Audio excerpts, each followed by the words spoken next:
All right, welcome back to the Roast It Yourself podcast, brought to you by Coffee Bean Corral and Current Crop Roasting Shop.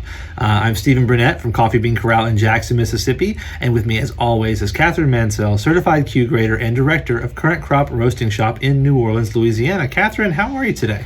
I'm good. Really just playing catch up. Lots of orders came through. We're shipping out a lot more orders from the website, which is really fantastic. So just trying to catch up with that. I've got a new class coming at the end of January. I'm doing an intermediate cupping class. Great. I'm pretty excited about. So really a lot of prep work on that. It's going to be quite a long class. It's going to be a 2-hour class. So I'm working on timing and getting all of the information as efficient as possible,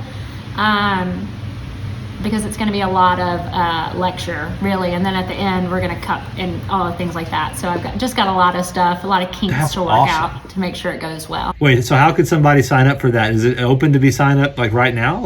It's open, but you have to have taken 2 of my intro to cupping classes to qualify for a spot in intermediate. There are prereqs. Yes. There you go. I just don't have, I'm not going to have time to explain, how to cup or what the protocols are, and also explain the cupping form. So. I've got a solution. 6-hour class. Everybody stays for lunch. Right. It's a whole day. For the whole day. We'll figure it out. But right. Yeah, if you guys hey, look, you've got a little time to get in there and take a couple of those intro classes so you can qualify and get in for this advanced one. That's incredible. Yeah. That is awesome. Well, very cool. We'll link to that in the show notes, link to the whole calendar. You can there's a bunch of classes. You can just pick one whenever you're in New Orleans. Sign up, go meet Catherine in flesh, and learn about coffee. And that's what we're about, because every week we take about 10 minutes to field questions from coffee roasters, professionals, and home roasters alike about roasting, tasting, and most importantly, enjoying coffee. You can send your questions to questions@riypod.com. That's questions@riypod.com to get a nice shout out from us in an upcoming episode, and of course to get your question answered. This week's question comes from 2 people, which I wasn't sure was allowed, but we're gonna let it slide. And so this week, Ray and Laura get to ask their question jointly. And so Ray and Laura, here we go. I can't say people's names. Catherine, I need you to take that over for me. They say, "Hi there. We're pretty new to roasting, about 6 months in. We've been trying many different beans and found several we do love. The main question is, what do certain terms/descriptions mean in regards to variety? Examples: Typica, Caturra, Bourbon, Catimor, and Robusta. Thank you, Ray and Laura." Okay, now this is obviously outside of my wheelhouse by a long shot. So Catherine, I will let you have it, but you can't just run on. If I throw a flag on the play, I'm gonna need you to pull over. Sure. The lights behind you, all that. Yes. Okay, cool. So Catherine, what do these terms mean? Help us out. I actually really like this question, because when you're looking at a bag of coffee, whether it's green or roasted, there's so much information on it and nothing is accurately described for you. You'll see numbers on there that, 1,300 to 1,700 MASL. What does that mean? Meters above sea level. So there's so many different things on a label that I think this is a very valid question.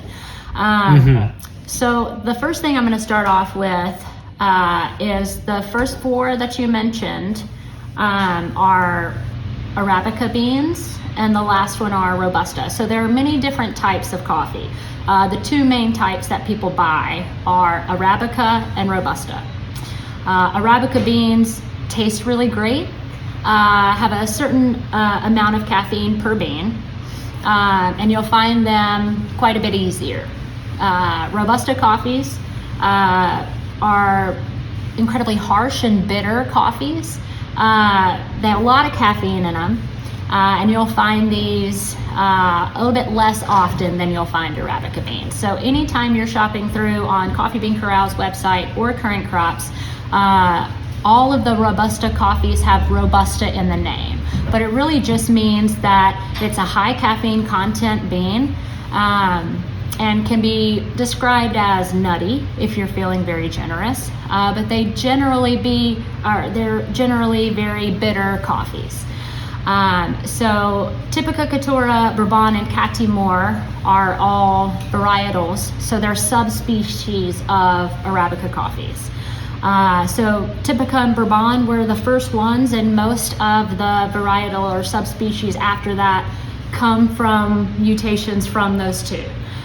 So very, very generally speaking, most Typicas have a very clean and sweet, high quality cup.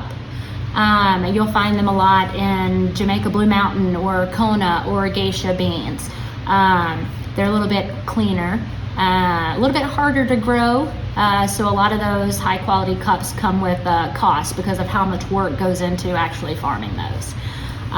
So Bourbon generally can be very sweet, complex, nice crisp acidity if you keep it a little bit lighter. When you go over to Caturra, it's a natural mutation of Bourbon, so it's going to be pretty similar tasting wise. The one that will really kind of mess this up here is Cat Timor, because it's a crossbreed of a Arabica and a Robusta, so it's going to be a little bit more bitter. Can have a really sweet flavor profile and can have some overt earthy notes in there that's coming from the Robusta. But Stephen, is that something that you look for exclusively when you're buying your coffee? I mean, honestly, do I lose credit if I say not really? I mean, the Robusta tag definitely, if I'm looking for a coffee, I'm going to, unless I want to add put it in a blend and make something a little more punchy, a little more wake up call. There's a lot of these coffees out there that are marketed as being like extra caffeine or super intense or hyper whatever, and usually it just means they've got Robusta in them. Right. Yeah, so if I'm looking for that, which I almost never am, then I would go Robusta. But I don't really look at the sub-varietals or anything like that. I find that, especially coming, in the perspective of a newbie trying to put their toe in the water and figure out what to buy, look at stuff like, obviously country of origin. That's a big one. Those are big. Different country of origins have different flavor profiles, and it's not uncommon to hear someone say, I really like Ethiopian coffees, I really like Guatemalan coffees, I like Costa Rica, and I like Sumatra. So that's a really great place, and it gives you a lot of information. Second, I would look at processing style. If it's a natural processed coffee, you're going to know it. It's very obvious, and the flavors are going to be, even though they're different based on where they're from and other factors, that's a family that I would look to more in my buying decision than one of these sub-varietals. Right. And finally, another indicator, it's a slightly moderate indicator in terms of being an advanced move, but you want high density beans are helpful. It's usually pretty good. It's a good indicator of a good coffee. And typically higher grown coffees, you mentioned MASL, meters above sea level, higher grown coffees tend to be denser, tend to be a little sweeter, and so that's another thing to look for. So, and as opposed to, and there's just a ton of information on these coffee pages, and we try and present useful information because there's a lot more information, like gets down to the nitty gritty. I made a whole intro to varietals class, so I have a whole PowerPoint presentation I could have gone through, but I will not. This was good. This is 10 minutes. 10 minutes. Okay, we'll do the whole presentation at some point. Plus, people got to come see you. They got to come down there to New Orleans and see Catherine and see PowerPoint presentations. We don't do that in this forum. Right. No, this is audio primarily. Yeah. But anyway, so those are good terms to know. I think especially Robusta, I would flag that in my memory as like, it's not Arabica. It's not really, right now, it's not really a coffee that's commonly associated with great flavor. It's more associated with easy to grow, low grown, resistant to bugs, and very high caffeine. So something to work with there. But honestly, your country of origin, your processing style, and what was the third thing that I said? Oh, the altitude, the growing altitude. Those are helpful, and actually I use those to make my buying decisions or my roasting decisions. So Ray and Laura and Ray, thank you guys so much for this. Catherine, anything else you want to say about this? Yeah, really, I agree with you wholeheartedly. I'm looking at where I'm buying the coffee from and what the process is. That's what I'm looking for almost every time. I know if I want nice, bright, crisp acidity, I'm going for a wash process. If I want something nice and fruity and a little bit funky, I'm going for a natural process. So just those two, along with elevation, is a great place to start.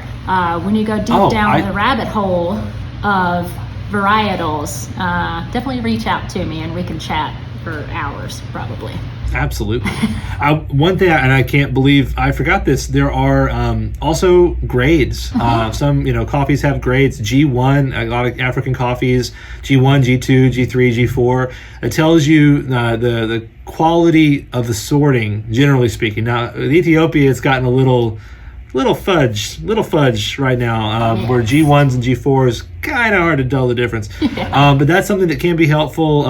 Kenya AA, that's a day B, AA, those are different qualities there too. And screen size. I think screen size is helpful. If you have a larger number on the screen size, it's a bigger bean.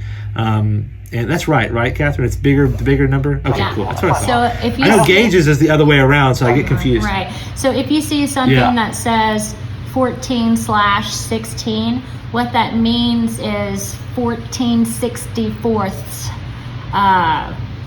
in diameter of how large the actual bean is itself.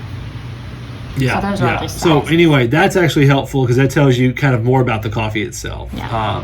I guess overall what we're saying is that's good to know some of these distinctives, but it's not top level when it comes to, especially from a newbie perspective, trying to pick coffees to buy, because there's a lot of coffees out there, and it can be kind of overwhelming when you get into the sea of them. Which ones are going to be good, especially when you're spending your hard-earned money on coffee. And I would focus more on the things we've already mentioned today, and search for those on Coffee Bean Corral, Current Crop. You can search for some of these things. Look at the altitude, look at the processing, all that kind of stuff, and that'll help you make your decision. Now, in this we've already said we're not surprised. We're not surprised that we've left something out. Like, if you don't want something left out, you're gonna have to go down and hang with Catherine for like 3 weeks. Just camp out at Current Crop, and you'll finally get it all. So this is just a tiny little bite-sized thing. But if you thought of something that would be useful for people, you're like, hey, look, you guys forgot this thing I always look for. My number one buying, when I'm buying coffee, I always check this. Put it in the comments. Put it in the show notes. Let us know. Share your wisdom, share your knowledge, because this is how we get better, and this is what we're all about around here at Coffee Bean Corral and Current Crop Roasting Shop. It's about helping move forward this whole industry and this whole hobby, and all you weirdos out there that roast your own coffee for fun. So that's what we're about here. We hope you enjoyed this episode as much as we enjoyed making it, which is a ton. So please leave us a rating and review on whatever platform you found us on, YouTube, podcast, whatever. Like, subscribe, and listen to us, and share us with your friends and family. Put us on social media. Blast us. Also, be friends with us on Instagram. We have a page. We have a whole page just for you guys. We've made it for y'all. And so you need to go and be our friends over there, so we don't be sad. We are excited to watch the Roast It Yourself podcast grow and reach more and more folks. We can't do that without you. We also couldn't do that without the backing of Coffee Bean Corral and Current Crop Roasting Shop, and Rancher Wholesale for that matter. We have a lot of things going on. We have a lot of irons in the fire over here. And believe it or not, as professional, wonderful, and perfect as we are, this part of the job is not our full time. But so our fellow co-workers let us have time to do this so we can help you guys, and we want to say thank you to all of them, especially those that help us with our audio and video, looking good, sounding good, all that good stuff. Thank you guys very much. Remember, send your questions, any questions you have about coffee roasting, coffee tasting, coffee enjoying, to questions@riypod.com to get your question answered. Otherwise, have a great day and happy roasting. Happy roasting.